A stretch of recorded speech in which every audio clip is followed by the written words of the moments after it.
18.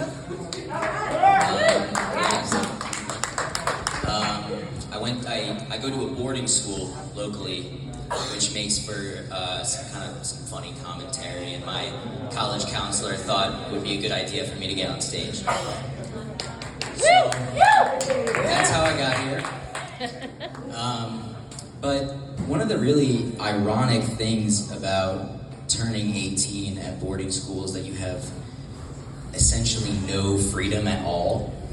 I came here in the back seat of a white minivan, with my teacher, and I'm getting out of study hall right now. So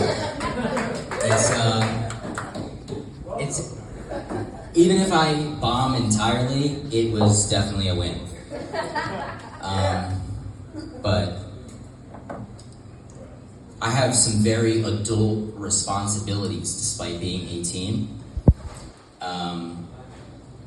And despite having that childlike babysitting feeling going on all the time. Last year, I was selected as a prefect, which, for those of you who aren't familiar with the term, it's like being an RA in college. You know, like in charge of the dorm, you get to be the dorm staff's bitch for a while and kind of just take care of everybody else. So I had some interesting students, some very problematic kids. I won't mention the name of my school for legal reasons, but technically no.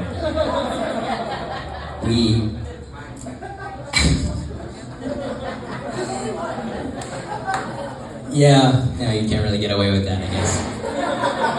But, so I had one student last year, came in as a freshman, from Texas. All I knew about him was that his parents have oil money. So, okay, he's probably just another entitled, like, semi-drug user that's gonna make my life somewhat difficult. He actually has the name of an inanimate object, so for legal purposes, we're gonna call him Lamppost. Lamppost was quite the kid. My first impression of him is him showing up, walking into his room, going through his stuff, and seeing the Gentleman's Handbook. Gentleman's Handbook. Thought that was kind of weird. Should be probably pretty harmless, I guess. I don't know, he's looking at me really weird across the room, but I'm just gonna kind of go with the flow with this kid. So Gentleman's Handbook then proceeded to break 3 windows, 2 doors, steal 20 bottles of vodka, overdose on Adderall, choke another student, and get in 3 or 4 more fights. And to top it all off, decided to try to run into the middle of the street, which was, something else that I had to deal with that I probably shouldn't have had to deal with at this age. But that kid is just one example of the people that I hung out with or was responsible for.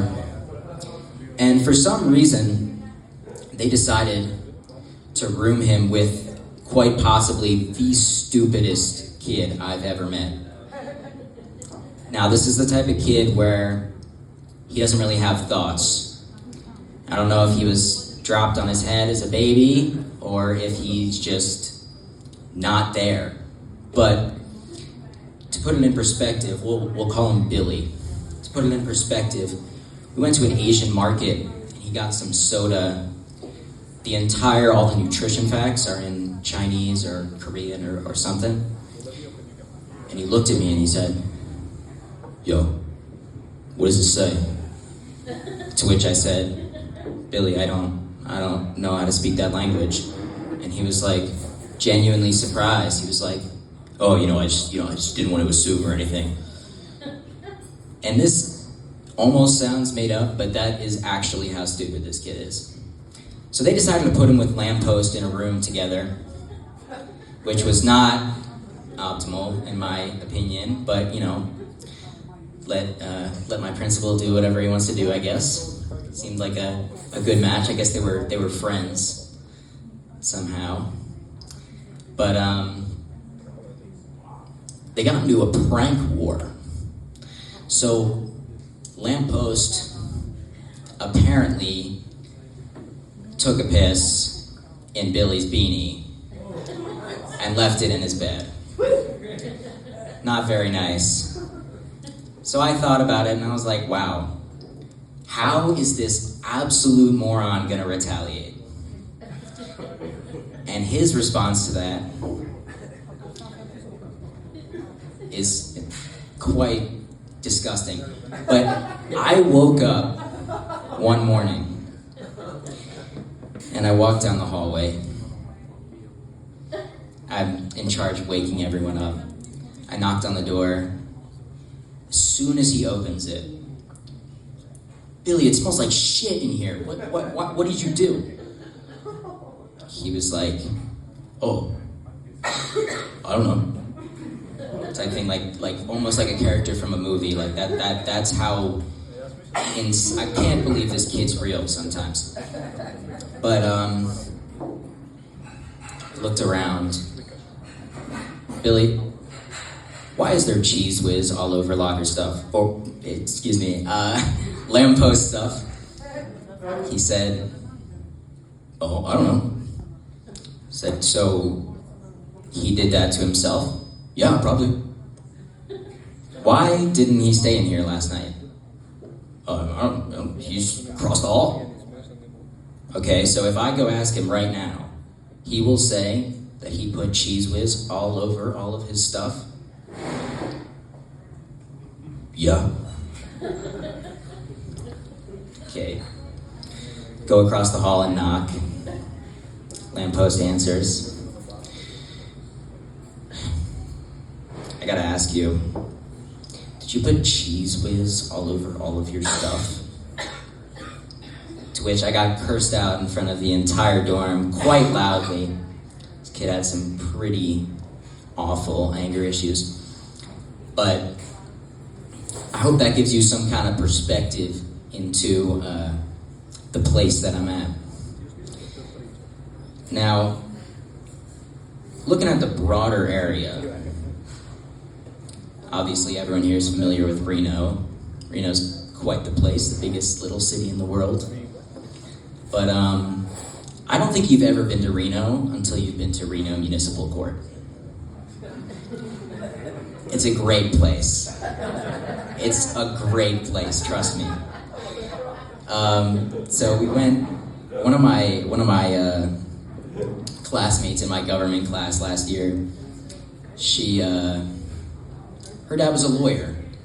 And I guess he regularly defended some very questionable and interesting people in court. So we decided to go on a trip one day. Very grateful to be there. It's pretty cool to be in court as a junior in high school with all your friends.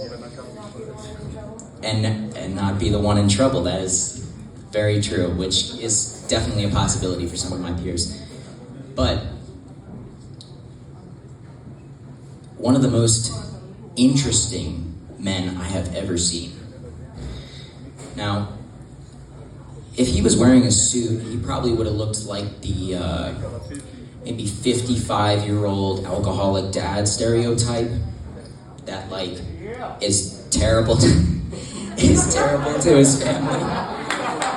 Well, I didn't finish that part before you said, yeah, you might want to take that back. But, you know, to each their own. So, this guy, white dude, 6'2", gray hair receding, but instead he's wearing a flannel tank top and jeans that hang down to about his knees, and some kind of weird belt that obviously was not doing its job. And the judge looks through the paper, looks through the report. This is about the third or fourth one. The first few before this were pretty mild, just cases that had already been settled. This is what's happening to you. You're going for 6 months, and whatever. But the judge had a very different facial expression with this guy. He looked through the pamphlet, or whatever the report, and he said, "I'm going to be honest with you, Mr. Williams. I've never seen anything like this. Is this?" And then he goes to the side, goes to whoever, one of his assistants. I don't really understand how court works, but someone. And he was like, "Are you sure this is right?" She's like, "Yeah, this is right. This is exactly where this guy is supposed to be." Let me get this straight, Mr. Williams. You took 6 milligrams of Xanax, 5 milligrams of Adderall, and had approximately 6 drinks based on your blood alcohol level, and then got in your car? Yes, sir. You then drove past a do not enter sign, construction zone. Yes. It says here on the report that you then drove into forming cement and fell asleep overnight, to which you were found by the crew at 5:30 in the morning. Is this true, Mr. Williams? And he said, "Yes, this is true." Quite proudly. I mean, it's pretty admirable considering what this guy had done. Apparently, he cost the city about $3,000 in damages. Got a few months parole or something like that. But gives you a pretty good sense for Reno. At least I thought last year, having just gotten here from, as our host said, from Philadelphia. Reno's kind of a wild place. Municipal court will tell you all those stories. But I think that's about all I got for you guys tonight.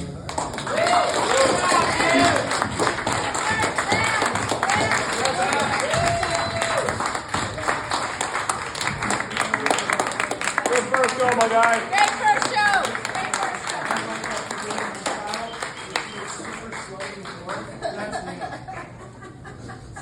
Seems like a beverage. Yeah. So a couple years ago, my